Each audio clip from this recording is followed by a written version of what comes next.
O que Moisés encontrou no Monte Sinai? Foi Deus? Ou foi alguém? Ou alguma outra coisa? Deus é claramente uma entidade que não é desta terra. E por definição, um extraterrestre. De onde é que ele vem? Nós precisamos reconhecer que quando os antigos estão falando de Deus, não há outro termo que nós possamos usar para descrever essas experiências a não ser como extraterrestre.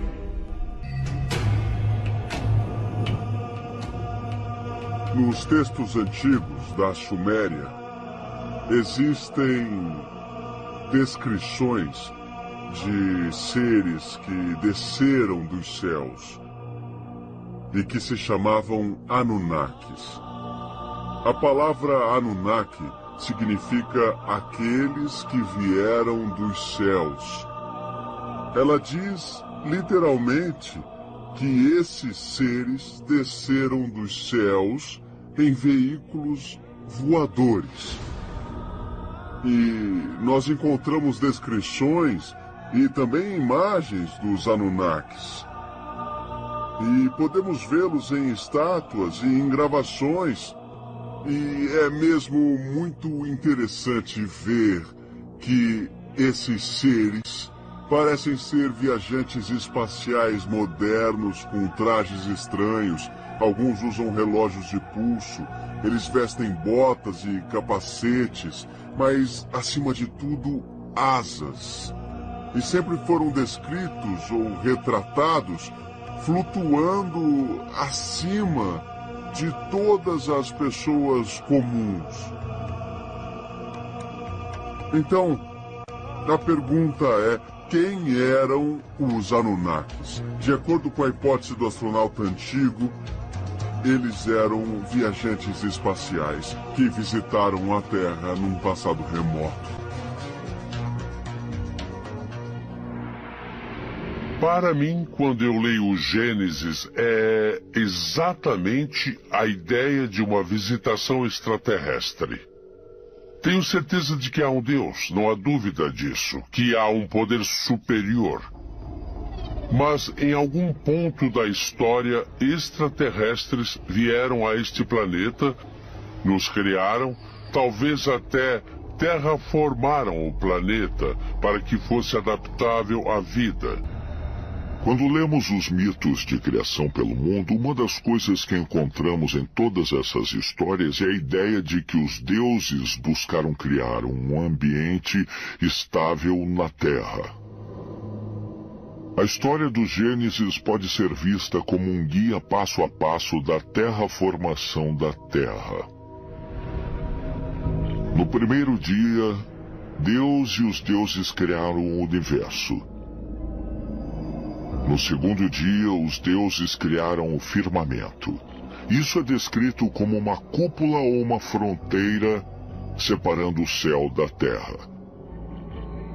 Depois veio o aparecimento das plantas e dos animais e mais tarde dos seres humanos. Eu sempre disse que a Terra é um planeta de experimentação. É bem possível que os alienígenas decidiram que, com o fim de limpar o planeta, eles precisavam de uma coisa de uma enorme magnitude, como o dilúvio de que a Bíblia fala. O dilúvio teve como fim principalmente erradicar as pessoas que estavam no planeta naquela época. Bom, Deus podia ser um extraterrestre, podia ter criado o dilúvio. É muito possível, é muito provável que, com o fim de erradicar uma espécie que eles podem ter alterado geneticamente e se equivocado, eles precisaram se livrar dela e começar tudo de novo. De fato, Jesus disse: "A casa do meu pai tem muitas moradas."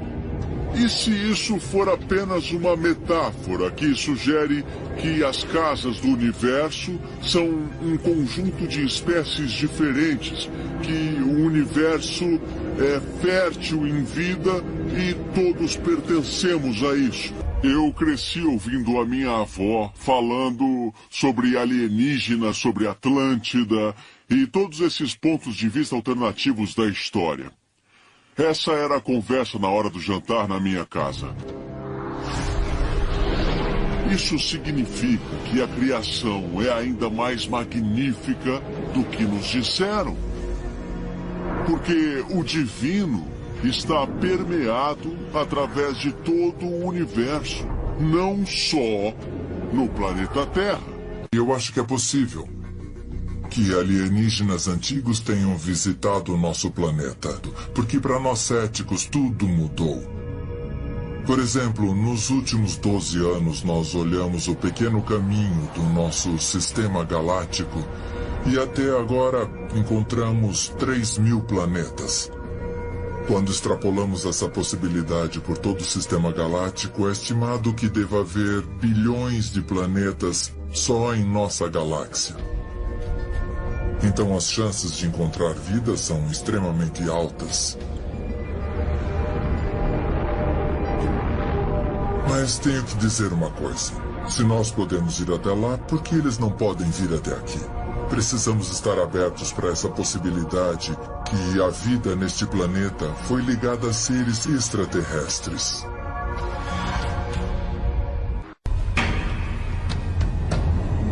Por séculos, arqueólogos, teólogos e estudiosos debatem o local e até mesmo a existência do maior de todos os mundos perdidos.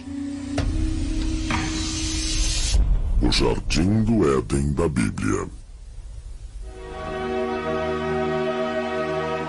Foi aqui, de acordo com o livro hebraico de Gênesis, que um paraíso uma vez existiu.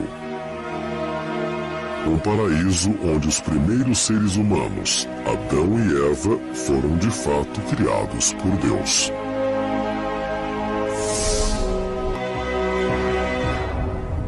Quando nós olhamos para o Jardim do Éden, sabemos que há de fato uma descrição física de onde ele era.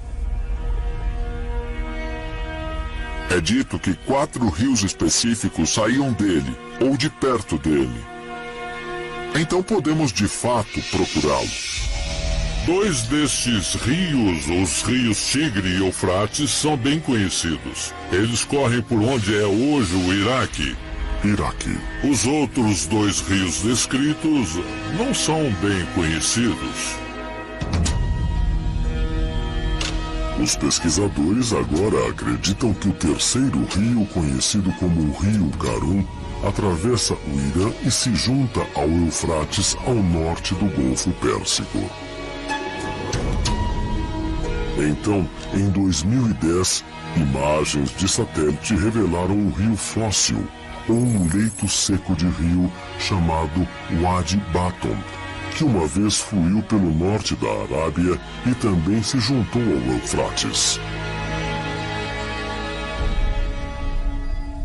Poderiam esses 2 rios ter sido o local dos rios Pison e Gion? Os rios perdidos mencionados na Bíblia que apontam para a localização real do Jardim do Éden? No livro de Gênesis tem um trecho que diz que 4 rios formam um rio. Então uma leitura muito atenta indica que quando você junta os 2 rios que estão hoje no Iraque, o Tigre e o Eufrates, com o rio que está no Irã, o Karun, e o rio fóssil na Arábia, você forma um rio, sendo esse o local aproximado ao norte do Golfo Pérsico. E de acordo com a Bíblia, esse único rio corria pelo Jardim do Éden. Então, com base em imagens do local e uma leitura atenta do texto hebraico, eu acho que a localização do Jardim do Éden está sob as águas do Golfo Pérsico e não em terra. Os cientistas acreditam que durante a última idade do gelo, as calotas polares tinham 3 quilômetros de altura. E o nível dos oceanos era 50 metros mais baixo do que é hoje.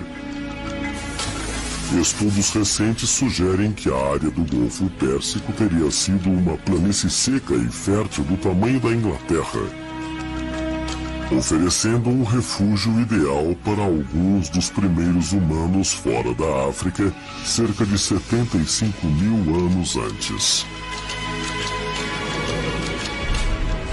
Mas como as calotas polares derreteram ao longo de milhares de anos, as águas do que agora o Oceano Índico inundaram a Terra e formaram o Golfo Pérsico.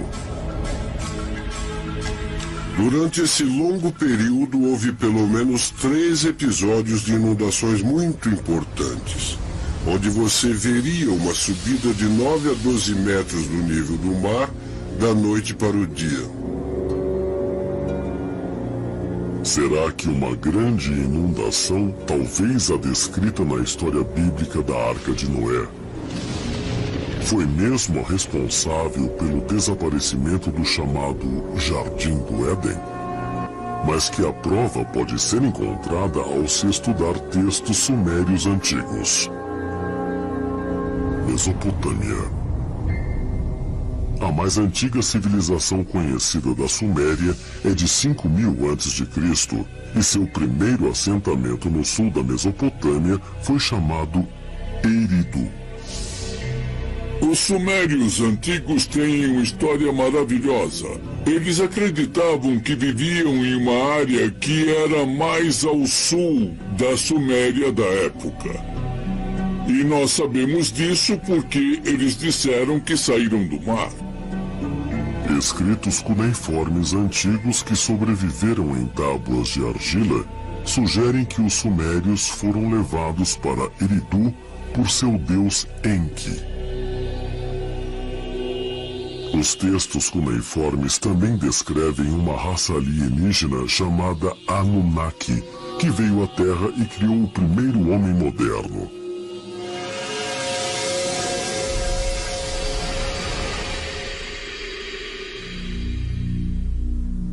Adão, em sumério ou num sumério bem antigo, significa um pequeno povoado rural. Eva, entretanto, não é em sumério. Eva é em árabe e nas línguas semitas significa aquela que dá à luz. A palavra Éden é uma palavra pré-suméria e significa plano. Os relatos sumérios podem se referir a um tempo mais antigo. E a uma planície fértil distante, agora perdida sob as águas do Golfo Pérsico. A pergunta é esta: o Jardim do Éden era algum tipo de laboratório onde certas coisas foram criadas por cientistas antigos da época? E se a humanidade foi criada em um Jardim do Éden, então é claro que quem estava criando isso não era um ser humano, era outra coisa. Então é possível que o Jardim do Éden estivesse localizado aqui no planeta Terra? Sim, mas era uma localização geográfica específica? Não sei, não tenho certeza. Pessoalmente, eu estou mais inclinado à ideia de que o Jardim do Éden era algum tipo de ambiente fechado em algum lugar na natureza. Mas com certeza era algum tipo de laboratório de onde se originou o homem moderno.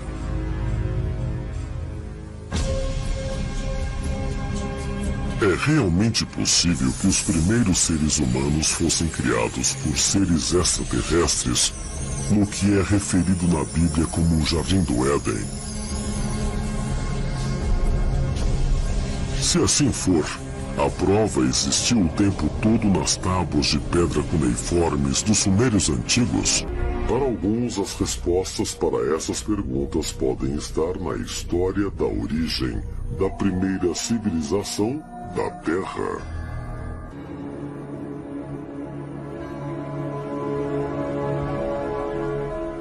Mosul, Iraque, 1849.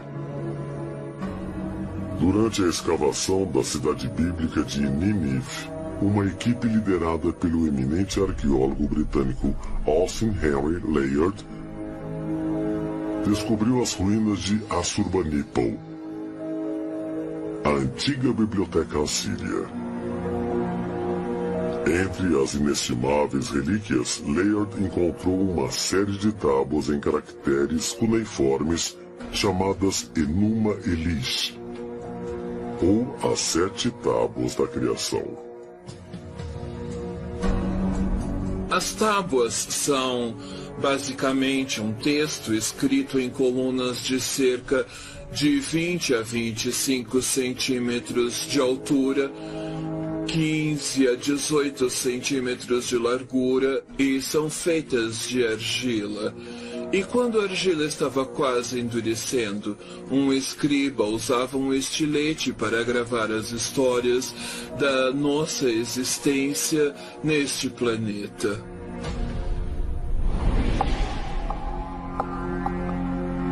As 7 tábuas da criação narram a história de um grupo de deuses, os Anunnaki, que vieram do céu para dar origem à raça humana.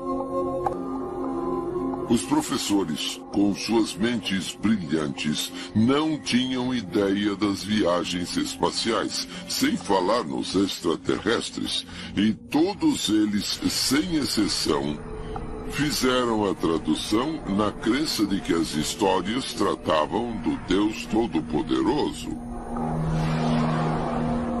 Nos textos antigos temos, por exemplo, uma palavra como céu. Abrão foi levado para o céu e trazido de volta para a terra. Devíamos trocar a palavra céu pela palavra espaço, para que possa fazer sentido. A partir do que dizem ser uma tradução mais correta desse mito da origem, segundo pesquisadores, os sumérios tinham vários mitos envolvendo o planeta Marte, como o de que os Anunnaki usaram Marte como base para vir para a Terra. E em seguida, os Anunnaki governaram a Terra como deuses extraterrestres. Enquanto a humanidade começava a desenvolver várias civilizações. E um dia, os Anunnaki partiram de volta para o seu planeta. Ou será que não? seria possível que os deuses Anunnaki dos antigos mitos da criação fossem, na verdade, seres extraterrestres? As antigas escrituras nos dizem, por exemplo, que existem 400.000 espécies humanoides espalhadas por todo o cosmos, em diferentes planetas, sistemas solares e até mesmo dimensões. Mas onde estão esses alienígenas?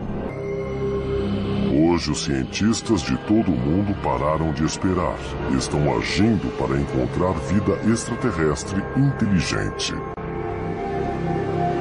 Será a tecnologia capaz de comprovar o que nossos ancestrais acreditavam milhares de anos atrás? A maioria dos cientistas da NASA concordam que explorações futuras do espaço vão descobrir vida em outros planetas. Mas elas também poderiam revelar provas de que os deuses da antiguidade eram, na verdade, extraterrestres. Os antigos egípcios acreditavam que de Sírius e de Órion vieram seres na forma de humanos, Osíris e Ísis, que incitaram a raça humana. Essa versão combina metaforicamente com o que sabemos de astrofísica. Sabemos que somos produto de estrelas. Somos literalmente feitos de estrelas. Segundo a mitologia egípcia, os deuses desceram do cinturão de estrelas de Órion e de Sírius, a estrela mais brilhante do céu. Sirius e Orion são de grande importância, porque representam Ísis e Osíris, o deus e a deusa de quem a civilização egípcia e afinal qualquer civilização humana nasceu. Então, para os antigos egípcios, Osíris era Orion. A constelação era a personificação do grande deus Osíris, que estava sempre acima de nós, nos olhando de cima para baixo e sempre nos julgando. Afinal, era ele a decidir se teríamos a vida eterna ou se seríamos reciclados de volta à massa espiritual para começar tudo de novo. Para os antigos egípcios era muito claro que Orion se ligava com a criação. Especificamente a criação mágica. Se aceitarmos o que nossos ancestrais diziam, vemos a verdade que Orion representa. E isso tem a ver com a criação mágica. E criação naquele tempo se ligava aos deuses. Orion e Osíris eram iguais no Antigo Egito. Os egípcios acreditavam que Osíris iria retornar de Orion um dia. Cada cultura da antiguidade tinha esse conceito de que alguém vai retornar um dia. Ainda esperamos o retorno de alguém.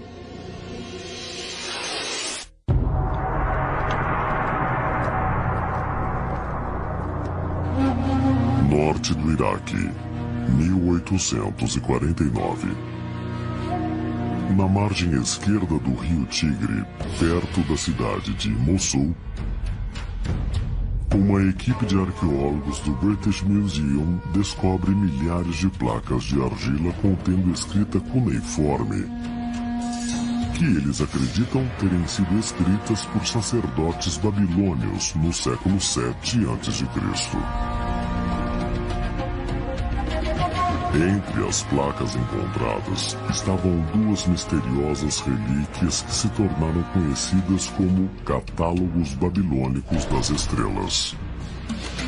Segundo traduções do antigo texto, essas placas descrevem o exato movimento de vários corpos celestes, hoje conhecidos como o Zodíaco. Sabemos muito da história da Babilônia por causa dessas escavações e de terem também decifrado muitas das placas com textos cuneiformes. São textos impregnados de uma visão religiosa da vida e, intrínseco à religião deles, estava a devoção a deuses dos planetas e das várias constelações. Isso é o que se chama de religião cósmica.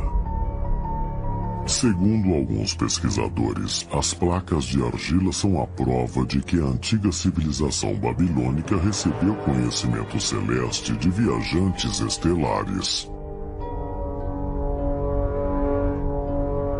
Os catálogos babilônicos das estrelas são uma interessante coleção de informações com acuradas fórmulas matemáticas, distâncias entre planetas, conhecimentos esotéricos que uma civilização primitiva realmente não poderia ter. Isso levanta a questão de como obtiveram essas informações e para que as utilizaram. Teriam sido dadas a eles por extraterrestres que eles tomaram por deuses?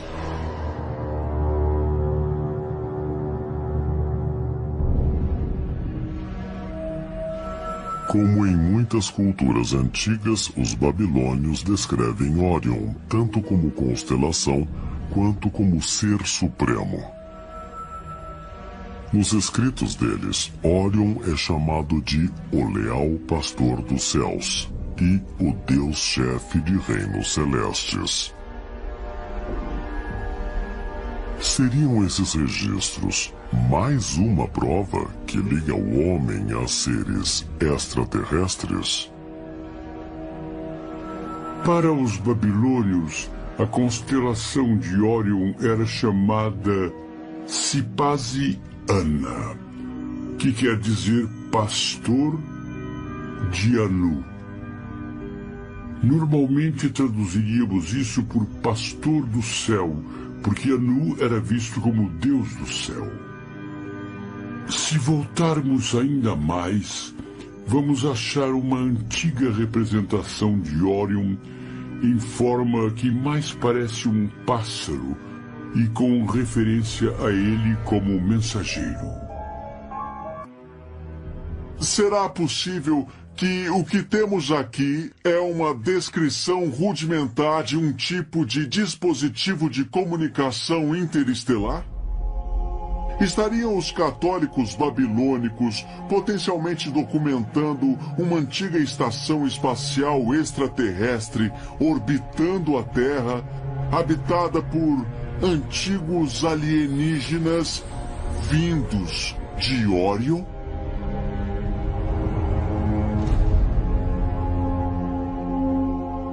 Será possível que os deuses babilônios fossem, na verdade, mensageiros extraterrestres de Órion?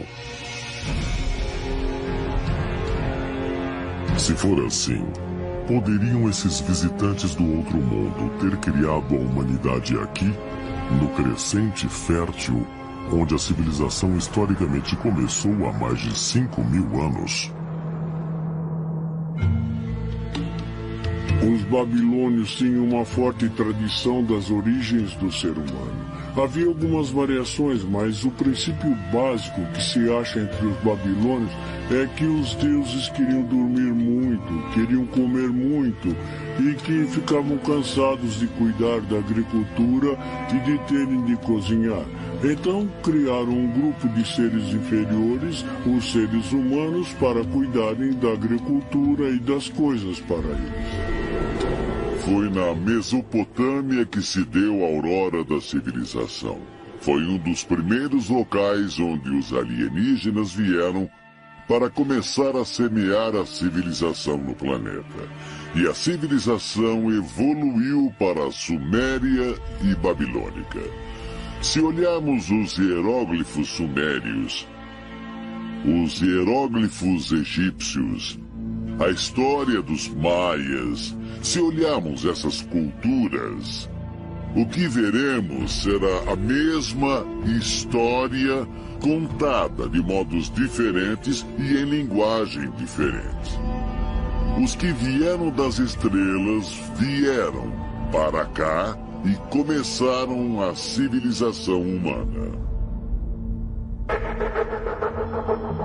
Seriam as histórias sobre as origens na versão babilônica, localizada no berço da civilização, a prova cabal de nossa divina ligação com a constelação de Órion? Se for assim, haveria uma razão profunda para as estrelas do cinturão de Órion se localizarem sobre o ventre, o lugar simbolicamente ligado à origem humana. Muitas culturas antigas apontam para o cinturão de Órion como um portal da vida. Os maias, os egípcios e várias culturas diferentes parecem se referir à origem da vida e ao fim da vida sendo transferidas ou passando pelo cinturão de Órion. Haveria um tipo de semeadura da vida aqui na Terra e uma conexão com a constelação de Órion. Parece que havia uma consciência geral nos povos da antiguidade. Um sentido de que Órion estaria no coração de nossa galáxia. A próxima pergunta que nós devemos tentar responder é esta: é possível que esse lugar, que é nascedouro de estrelas, também nos permita estabelecer algum tipo de conexão com outras criaturas inteligentes de fora desse universo?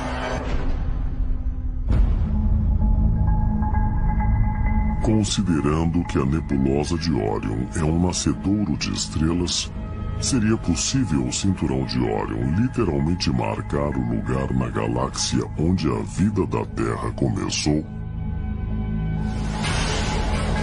E se viemos de Órion, como sugerem algumas culturas antigas, haveria algum meio de fazer nossos criadores extraterrestres voltarem?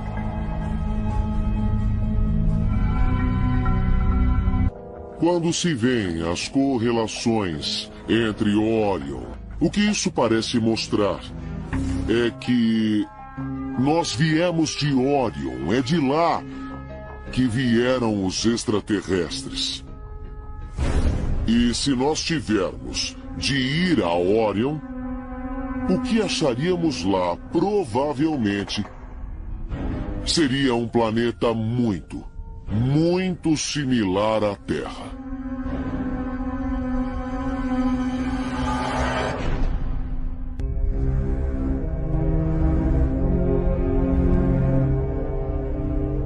(11 de janeiro de 2006) O telescópio espacial Hubble capturou imagens inéditas da nebulosa de Órion. Uma grande formação estelar a 1500 anos-luz da Terra.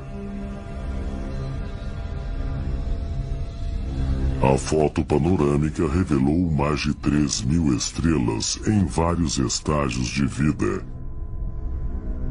e deu aos pesquisadores nova compreensão da formação de objetos celestes e sistemas planetários.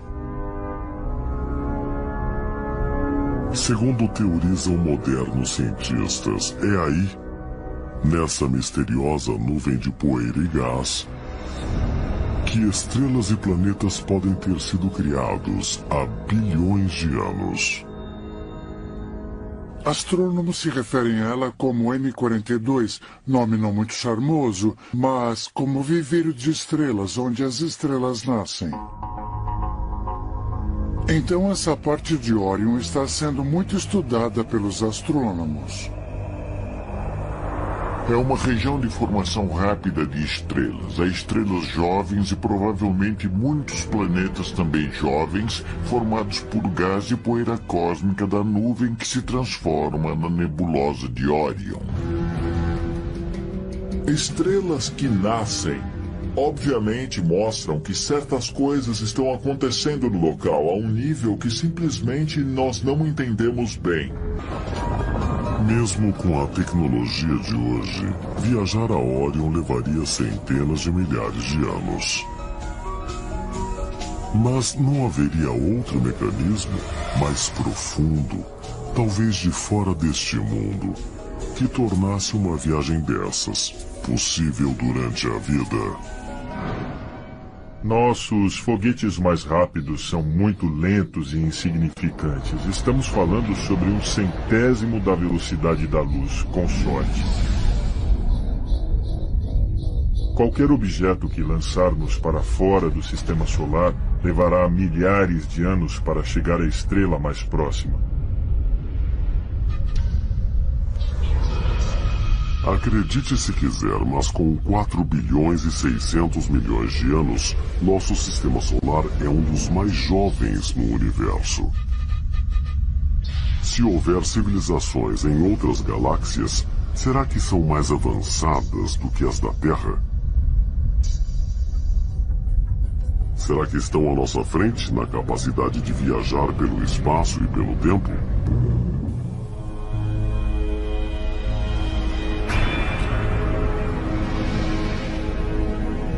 Eu acredito na viagem no tempo. Acho que nada vai ser impossível para nós no futuro. Mesmo o que achamos uma loucura total vai acontecer. O que quer que os humanos venham a pensar, calcular e até fantasiar, um dia vai se tornar realidade. Às vezes eu me pergunto se esses OVNIs não são de viajantes do tempo, da nossa própria espécie do futuro.